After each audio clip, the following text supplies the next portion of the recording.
पुण्यामधल्या आगामी निवडणुकांसाठी प्रारूप मतदार याद्यांवर हरकतींसाठी मुदतवाढ देण्यात आली आहे। हरकती आणि सूचना दाखल करण्यासाठी 17 ऑक्टोबरपर्यंत मुदत वाढवण्यात आली आहे। अंतिम मतदार यादी 31 ऑक्टोबरला जाहीर होणार आहे।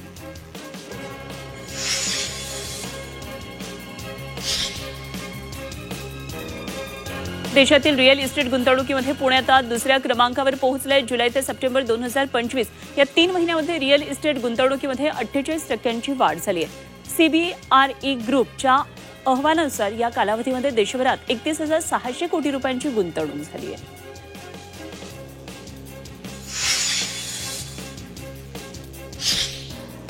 पुण्यामध्ये डबल डेकर ई बसच्या बॅटऱ्यांचा अभ्यास करण्यासाठी समिती स्थापन करण्याचा निर्णय घेतलाय। या समितीनं पुणे महापालिकेचे अभियंते, आरटीओ आणि सीआयआरटीचे अधिकारी सहभागी असणार आहेत। समितीच्या अहवालानंतर 25 डबल डेकर बस खरेदीबाबत अंतिम निर्णय होणार आहे।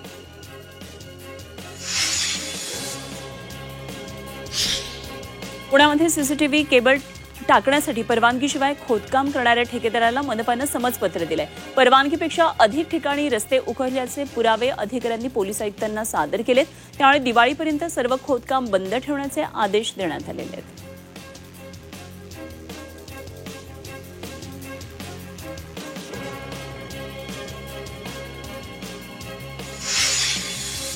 शासनाच्या कृषी विभागानं शेतकऱ्यांसाठी महाविस्तार एआय हे ॲप लॉन्च केलंय। या ॲपद्वारे शेतकऱ्यांना सर्व पिकांची बियाणं निवडीपासून ते कापणीपर्यंत मार्गदर्शन केलं जातं। पिकांवरचा रोग, हवामान, बाजारभाव याबाबत शेतकऱ्यांना सविस्तर माहिती दिली जाते।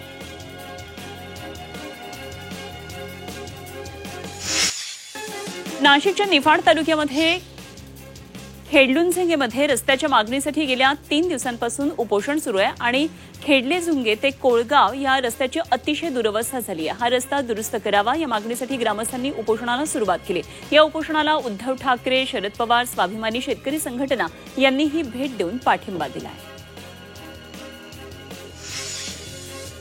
नाशिकच्या ग्रामीण भागामध्ये पावसानं विश्रांती घेतल्यानंतर थंडीची चाहूल लागली। निफाडचा पारा आता 14 अंश सेल्सिअस पर्यंत गेलेला आहे आणि थंडीची चाहूल लागल्यामुळे नागरिकांना काहीसा दिलासा मिळाला आहे। या थंडीमुळे पेरणी केलेल्या गहू पिकाला याचा फायदा होणार आहे।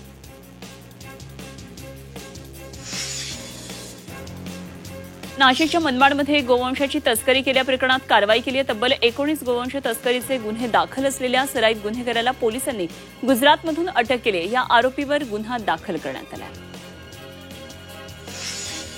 नाशिकच्या सिन्नरमध्ये दोडी परिसरात बेकायदेशीर गॅस रिफिलिंग केल्या प्रकरणात कारवाई केली आहे। घरगुती गॅस सिलेंडर अवैधरित्या वाहनांमध्ये रिफिलिंग केल्या प्रकरणात पोलिसांनी 2 आरोपींना अटक केली। या कारवाईमध्ये 43 घरगुती गॅस सिलेंडर जप्त केलेत। या आरोपींवर प्रचलित कायद्यानुसार गुन्हा दाखल केला आहे।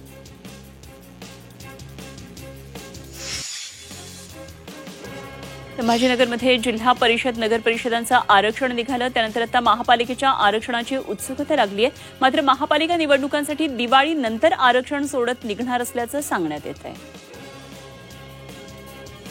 मराठवाड्यामध्ये अतिवृष्टीग्रस्त शेतकऱ्यांच्या बँक खात्यावर अनुदानाची रक्कम जमा व्हायला सुरुवात झाली आहे। राज्य सरकारनं आतापर्यंत मराठवाड्यातल्या 20,59,000 शेतकऱ्यांसाठी पहिल्या टप्प्यात 1,489 कोटी रुपयांचा निधी उपलब्ध करून दिलाय आणि त्यापैकी आतापर्यंत 9,10,000 शेतकऱ्यांच्या खात्यावर 673 कोटी रुपये जमा झालेत।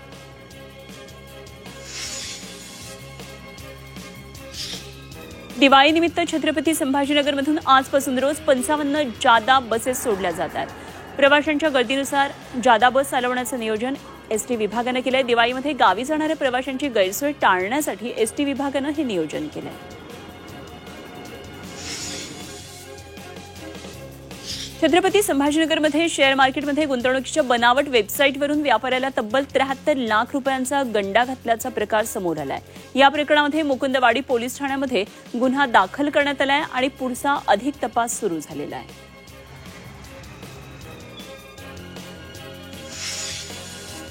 संभाजीनगर शहरात बेशिस्त वाहन चालकांवर कारवाई करण्यात आली।